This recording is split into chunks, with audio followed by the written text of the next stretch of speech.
नमस्कार साथियों, हमारे YouTube चैनल पर आपका हार्दिक स्वागत है। साथियों, आज हम पढ़ेंगे 1 जून 2021 से रिलेटेड जितने भी करंट मुद्दे हैं उसके ऊपर चर्चा करेंगे।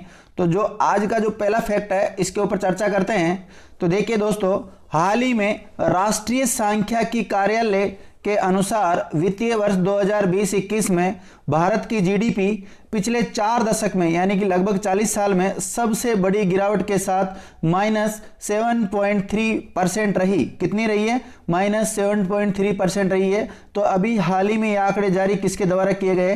राष्ट्रीय सांख्यिकी कार्यालय। इसका नाम सुना होगा आपने, एनएसओ बोलते हैं इसको, इंग्लिश में क्या बोलते हैं? एनएसओ यानी कि नेशनल स्टैटिस्टिक्स कमीशन इसका नाम है। इसकी स्थापना हुई है 2006 को और इसका हेडक्वार्टर नई दिल्ली, और इसके जो वर्तमान में अध्यक्ष है एनएसओ के, उनका नाम है बिमल कुमार राय।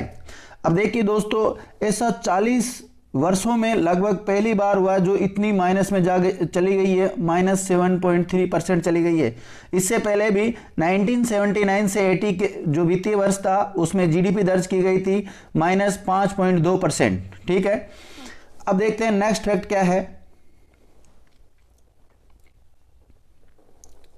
हाल ही में 31 मई 2021 को विश्व तंबाकू निषेध दिवस मनाया गया। कौन सा दिवस मनाया गया? विश्व तंबाकू निषेध दिवस मनाया गया। दोस्तों, कब मनाया गया? 31 मई को मनाया गया। देखिए, ये क्यों मनाया जाता है दोस्तों? तंबाकू के उपयोग और जो सेकेंड हैंड एक्सपोजर, जो हानिकारक घातक प्रभाव को जागरूकता बढ़ाने के लिए इसको मनाया जाता है। और इसको मनाता कौन है? WHO के द्वारा इसको मनाया जाता है, वर्ल्ड हेल्थ ऑर्गेनाइजेशन के द्वारा इसको मनाया जाता है, विश्व स्वास्थ्य संगठन इसको मनाता है। दोस्तों, इसको जो मनाए जाने की शुरुआत हुई थी वो हुई थी दोस्तों 7 अप्रैल 1988 से। लेकिन इसको पहली बार मनाया कब गया था? 1988 को मनाया गया था, 7 अप्रैल को मनाया गया था। लेकिन 1989 से हर साल इसको 31 मई से मनाना शुरू कर दिया है। तो इसको 31 मई से मनाना शुरू कब किया? 1989। लेकिन पहली बार कब मनाया गया इसको? 1988। इस बार की जो इसकी थीम रखी गई है 2021 में जो इसको मनाया गया, कमिट टू क्वाइट। ध्यान रखना, थीम भी कई बार पूछ ली जाती है। नेक्स्ट है, उसके बारे में चर्चा करते हैं। हाल ही में सलमान रुश्दी ने लैंग्वेज ऑफ ट्रूथ 2003-4 के नाम से एक पुस्तक लॉन्च की है। तो इस पुस्तक का नाम आपको याद रखना है, लैंग्वेज ऑफ ट्रूथ इसका नाम है। और इसके लेखक कौन है दोस्तों? सलमान रुश्दी है। सलमान रुश्दी के बारे में तो आपने सुना ही होगा, ये एक प्रसिद्ध लेखक है। ये भारत में जन्मे ब्रिटिश और अमेरिकी उपन्यासकार है। इनको बहुत सारे पुरस्कार भी मिल चुके हैं दोस्तों, सलमान रुश्दी को। ध्यान रखना, देखिए, इनको 1981 में बुकर प्राइज से भी सम्मानित किया जा चुका है। साथ ही में गोल्डन पेन अवार्ड भी इनको मिल चुका है और PEN प्रिंटर प्राइज इनको अवार्ड मिल चुका है। State prize of literature award भी इनको मिल चुका है। तो ये प्रसिद्ध उपन्यासकार, प्रसिद्ध लेखक है, ध्यान रखना ही। नेक्स्ट देखते हैं। हाल ही में चीन ने अंतरिक्ष यात्रियों को ले जाने के लिए तियानजुन 2 मिशन लॉन्च किया है। तो ये मिशन किसके द्वारा लॉन्च किया गया है दोस्तों? चाइना के द्वारा लॉन्च किया गया है। और दोस्तों, इसमें 3 अंतरिक्ष यात्रियों को 3 महीनों के लिए वहां पर भेजा जा रहा है अंतरिक्ष में। ठीक है, नेक्स्ट देखते हैं। हाल ही में एशियाई मुक्केबाजी चैंपियनशिप 2021 में मैरी कॉम ने सिल्वर मेडल जीता है। कौन सा जीता है दोस्तों? रजत पदक जीत लिया। किसके द्वारा? मैरी कॉम के द्वारा। दोस्तों, मैरी कॉम एक मुक्केबाज है और अभी हाल ही में एशियाई मुक्केबाजी जो चैंपियनशिप 2021 है, इसका आयोजन दुबई में हो रहा है। और दुबई है UAE यानी कि संयुक्त अरब अमीरात में है। दोस्तों, जो मैरी कॉम है वो 51 किलोग्राम वर्ग में खेलती है। ठीक है, इसका इस बार ये दूसरा रजत पदक है। इससे पहले इसने 2008 में भी रजत पदक जीता था। इसके अलावा दोस्तों, मैरी कॉम से रिलेटेड क्वेश्चन कई बार बने हैं और बनने की संभावना आगे भी। देखिएगा, इसने 5 मौकों में एशियाई चैंपियनशिप जीती है और 6 बार विश्व चैंपियनशिप का खिताब जीत लिया मैरी कॉम ने। ध्यान रखना, 2003, 2005, 2010, 2012 और 2017 में इसने खिताब जीते हैं। जो भारत के नागरिक सम्मान है, 4 भारत के नागरिक सम्मान होते हैं। कौन सा? भारत रत्न, भारत विभूषण, भारत भूषण और पद्मश्री। तो इसमें से भारत रत्न को छोड़कर अन्य जो 3 नागरिक सम्मान है वो इसको मिल चुके हैं। यानी कौन कौन से नागरिक सम्मान मिल चुके हैं मैरी कॉम को दोस्तों? तो मैरी कॉम को नागरिक सम्मान मिल चुके हैं पद्म विभूषण, पद्म भूषण और पद्मश्री इसको मिल चुका है। राजीव गांधी खेल रत्न पुरस्कार भी इसको मिल चुका है, जो कि खेल का भारत का सबसे बड़ा पुरस्कार है खेल जगत का। ध्यान रखना। जो अभी हाल ही में एशियाई मुक्केबाजी चैंपियनशिप 2021 हुई है, कहाँ पर हो रही है ये इसका आयोजन हुआ दुबई में। तो इसमें गोल्ड मेडल भी जीता है, उसका नाम है पूजा रानी, और उसने लेकिन 75 किलोग्राम में जीता है। इनके अलावा लाल बुत्साई और अनुपमा ने भी भारत के लिए सिल्वर मेडल जीता है। तो इनके भी नाम आपको याद रखने हैं। नेक्स्ट फैक्ट जानते हैं दोस्तों, हाल ही में कांगो गणराज्य देश में स्थित माउंट नीरागोगा ज्वालामुखी में विस्फोट हुआ। तो कौन सी ज्वालामुखी में विस्फोट हो गया दोस्तों? माउंट नीरागोगा एक ज्वालामुखी है, ये अफ्रीका महाद्वीप में स्थित है, ध्यान रखना। और ये देश भी कहाँ है? अफ्रीका में है। तो देखो क्या क्या आ जाता है, एक तो माउंट नीरागोगा ज्वालामुखी आ जाती है चर्चा में, और एक आ जाता है कांगो गणराज्य। तो सबसे पहले हम जानते हैं माउंट नीरागोगा ज्वालामुखी के बारे में जानते हैं। ये अफ्रीका के दो देश है, रवांडा और युगांडा, इनके साथ डीआरसी की सीमा के पास कई ज्वालामुखियों में से एक है। ये विरुंगा नेशनल पार्क के अंदर स्थित है। कहाँ पर है ये माउंट नीरागोगा ज्वालामुखी? ये दोस्तों विरुंगा नेशनल पार्क के अंदर स्थित है। ये एक सक्रिय ज्वालामुखी। दोस्तों ज्वालामुखी के प्रकार बहुत सारे, 3 प्रकार की ज्वालामुखी होती है। कौन कौन सी होती है? एक तो होती है सक्रिय, एक होती है निष्क्रिय, और एक होती है कौन सी? सुषुप्त। तो दोस्तों एक तो बिल्कुल शांत होती है, एक सुषुप्त होती है, और एक कौन सी होती है? सक्रिय। तो ये सक्रिय ज्वालामुखी में काउंट होती है, ठीक है।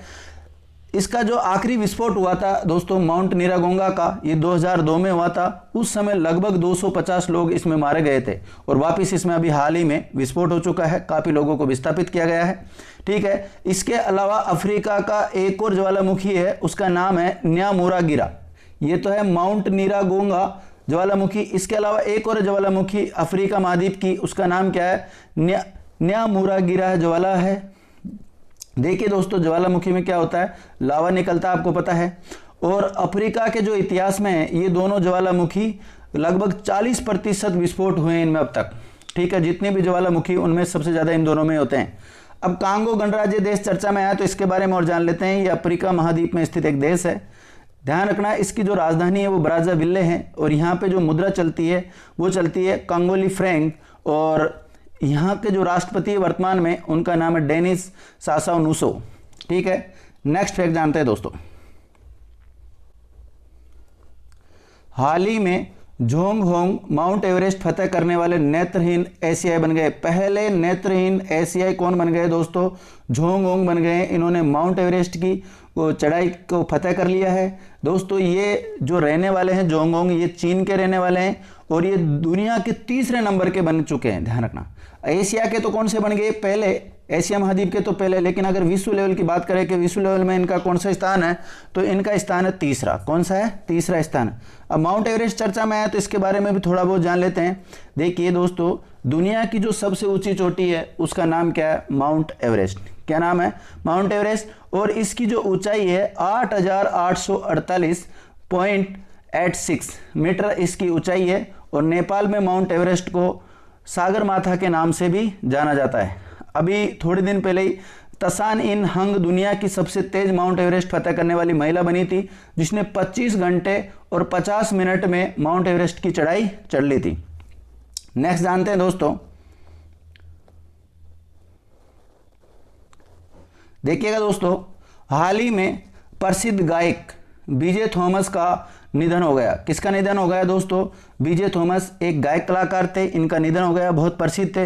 इनको 5 बार ग्रैमी अवार्ड मिल चुका है, जो कि संगीत के क्षेत्र में दुनिया का सबसे बड़ा अवार्ड होता है, उसका नाम है ग्रैमी अवार्ड। तो 5 बार मिल चुका है इनको। साथ ही में फिल्म क्षेत्र का जो दुनिया का सबसे बड़ा अवार्ड है ऑस्कर अवार्ड, वो भी इनको प्राप्त हो चुका है बीजे थॉमस को, ध्यान रखना।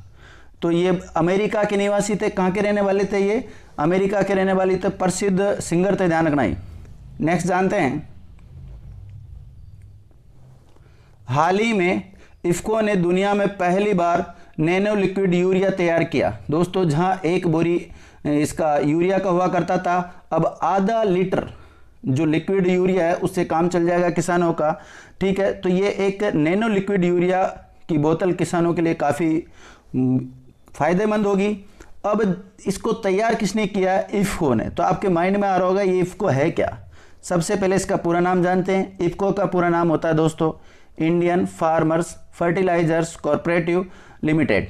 इसकी स्थापना हुई दोस्तों 1967 को, और इफ़को का जो हेडक्वार्टर है दोस्तों वो है दिल्ली में, और इसके जो वर्तमान चेयरमैन है उनका नाम है BS नकई। क्या नाम है?